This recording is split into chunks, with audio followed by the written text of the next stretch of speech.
Okay mga kababayan, Chris Ulo po at welcome back po ulit dito sa ating YouTube channel.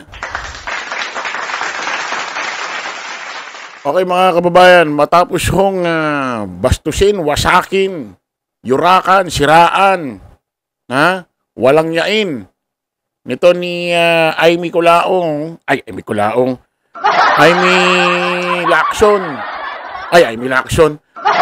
Marcos.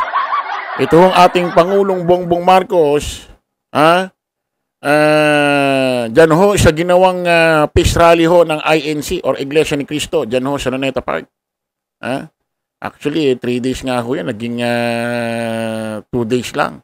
Ang usap-usapan sa social media, sa Facebook, kaya raw daw baka ginawa na lang 2 days ng INC, Iglesia ni Cristo, ang ginawa nilang peace rally at hindi na umabot ho ng araw ng 18 dahil ho sa ginawang kawalang yaan nitong si Senadora Aimee Marcos sa kanya mismong kapatid na si Pangulong Bongbong Marcos.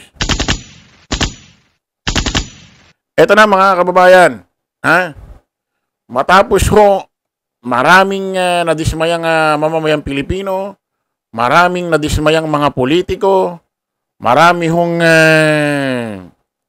nadismayang iba't ibang taga-subaybay ho ng mga pamilya Marcos, nagsalita na ho mismo ang kapamilya, anak ho ni Pangulong Bongbong Marcos. Walang iba kundi ho si Congressman Sandro Marcos po, mga kababayan. Pumalag at nagsalita na ho sa ginawa ho ng kanya mismong tiyahin, tita, na si Aimee Marcos. Ginawa ho niyang pambabastos, pambabalahura, paninira, mga kawalang niya ang ginawa ho ni Senadora Aimee Marcos ho, mismo rito kay Pangulong Bongbong Marcos. Painggan ho natin itong sinabi ho ni Congressman Sandro Marcos. Kilala niyo naman ho ito. Anak mismo ito ni Pangulong Bongbong Marcos at ni First Lady Lisa Marcos. Pakinggan natin.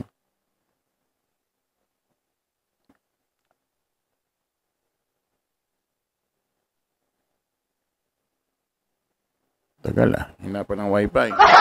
Diretso na natin ito Hindi natin edit. Laban sa Marcos, tahas ang sinabi ni Senator Aimee Marcos sa rally ng Iglesia ni Cristo kagabi na gumagamit ng droga si Pangulong Bongbong Marcos at ang First Family. Agad pumalag ang presidential son na si Congressman Sandro Marcos.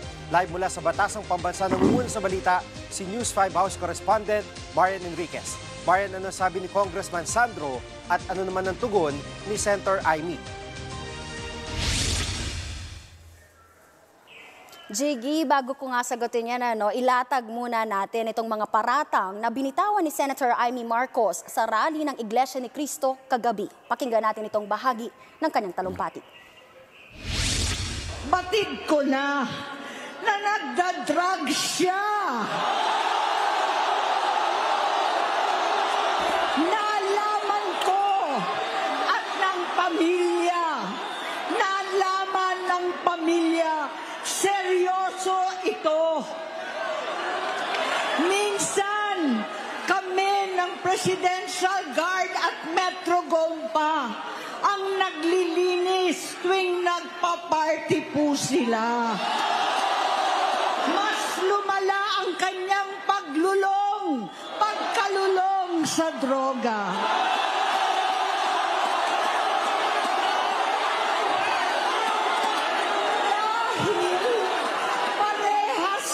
Silang mag-asawa.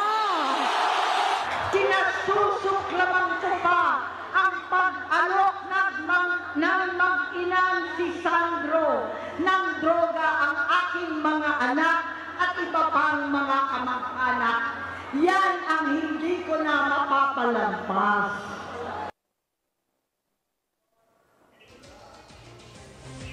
Bago ho yan mga kababayan, gawan muna ho natin ang reaction opinion ho yung mga isinawalat nitong gagang ito tuloy, sorry. Itong si Senadora Aimee Marcos. na gumagamit daw ho ng illegal na droga itong si Pangulong Bongbong Marcos at itong si First Lady Lisa Marcos. At inaalok pa raw itong mga anak niya, pati itong si Sandro Marcos. Putik. Mga dialogue ni ito, mga dialogue ni Gagang Baliw na Maharlika na walang love life itong mga sinasabi nito. Una sa lahat, mga kababayan, 2022 sinabi ho ni Senadora Amy Marcos na hindi ho nagdodroga si Pangulong Bongbong Marcos. At bago ho itong si Pangulong Bongbong ay mag-file ho ng COC or Certificate of Candidacy sa pagtakbo ho ng pagka-presidente, nagpa-drug test na ho yan. Ang magpapatunay ho niyan, yung dati niya hong secretary, na dati ay kaalyado niya pa, si attorney, sino ba ito? Oo, nakalimutan ko lang na ngayon ay DD shit na. Maya maalala natin yan. Then, mga bandang 2024 or hindi ko alam kung nakapaloob ito ng 2025, meron hong itong si Daryl Yap sa isang Zoom meeting or interview, may kasamang iba't ibang individual. At nandoon din ho si Senadora Amy Marcos. 2024 or 2025 nangyari yan. Ang main host ho doon sa Zoom interview na yon, si Daryl Yap. Tinanong ho ni Daryl Yap itong si Senadora Amy Marcos. Kasagsagan ho kasi ng paninira ni Maharlika dito kay Pangulong Bongbong Marcos about sa pulburan video. Tinanong ho ni Daryl Yap itong si Amy Marcos na ganito. Manang Amy, ano masasabi mo sa sinasabi ni Maharlika na itong kapatid mo na si Pangulong Bongbong Marcos ay gumagamit ng pulburon at may pulburon video? Ano sabi niya? Kailan nangyari yan? Saan naman nangyari yan? Walang ganyang nangyari. Hindi totoo yan. Sa tinagal-tagal ko ba namang kasama itong aking anding? Hindi nangyari, walang naganap na ganyan. Hirap lang talaga ho kami hirap lang ho talaga kaming ma-search kung nasan ho yung video na yan. So, hindi ho natin alam kung bakit nagkaganito ho si Senadora Amy Marcos. Naipit ka ba sa sitwasyon?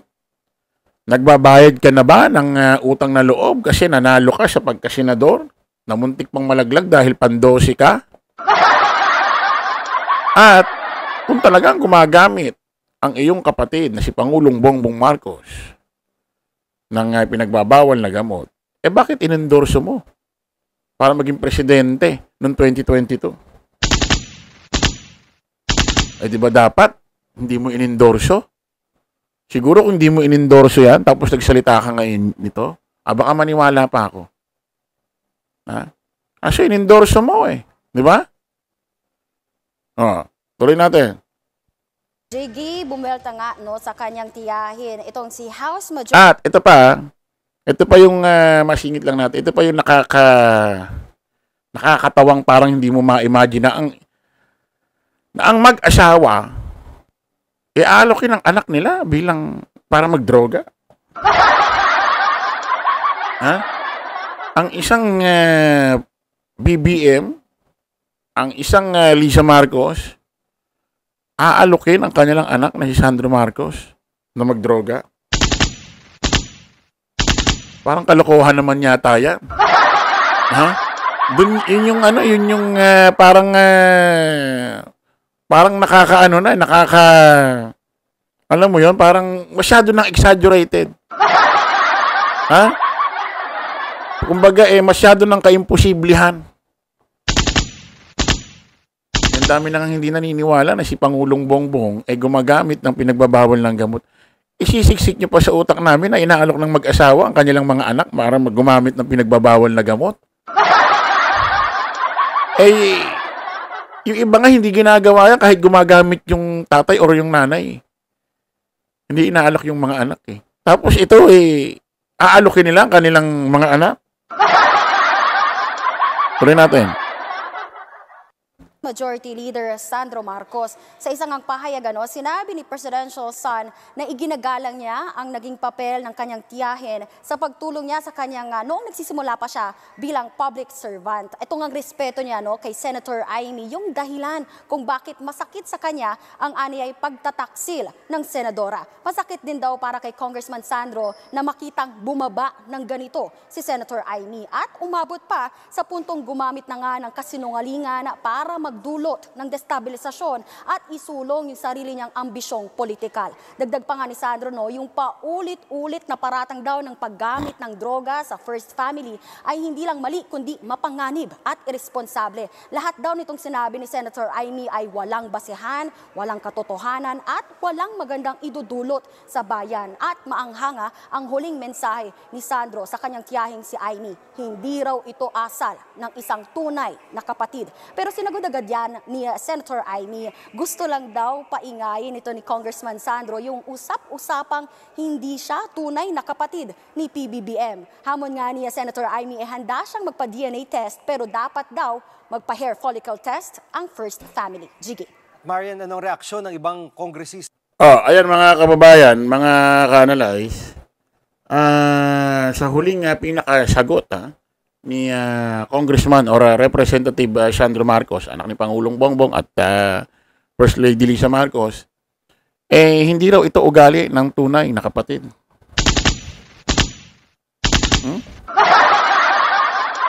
Ayan mababasa natin ho dyan makikita nyo sa screen. Ayan Gustong paingayin ni Sandro ang usap-usapang hindi ako tunay na kapatid. Isa lamang ang solusyon. Magpa-DNA test ako, magpapa-hair follicle test sila.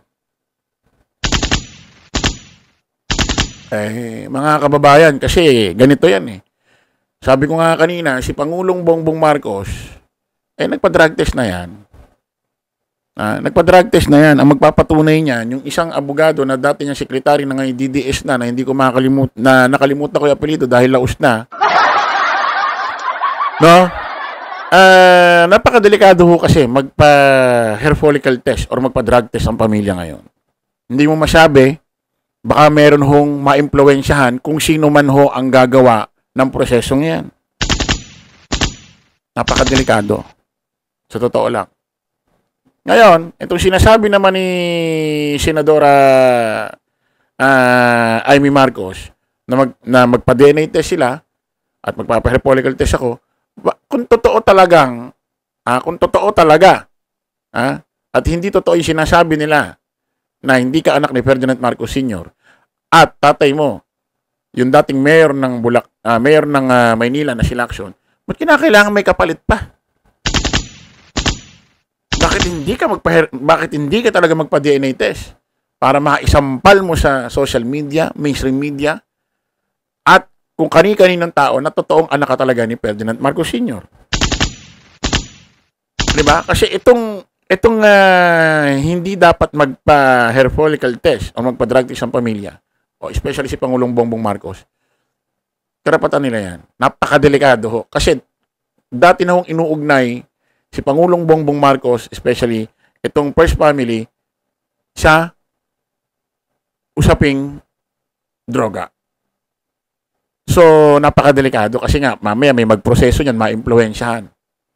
May mabayaran, para kahit negative, gawing positive. At, according mismo sa DDS, especially kay Harry Roque, ano dapat ang magiging sagot? Kapag ang isang presidente ay merong mga tao o individual na hinahamon siyang magpa-drug test. Ano sagot mismo ng DDS? Pakinggan natin si Harry Roque.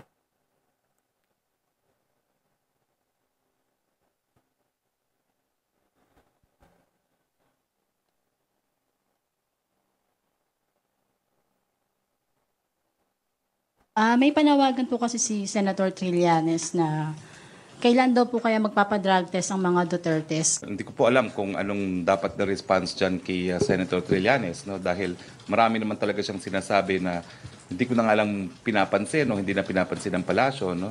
Pero ngayon po, hindi ko po alam kung anong sasabihin sa kanya other than ang presidente po ay halal ng bayan. Kung gusto pong magpa-drug test si presidente, gagawin niya, pero hindi po para utusan siya ng kahit sino.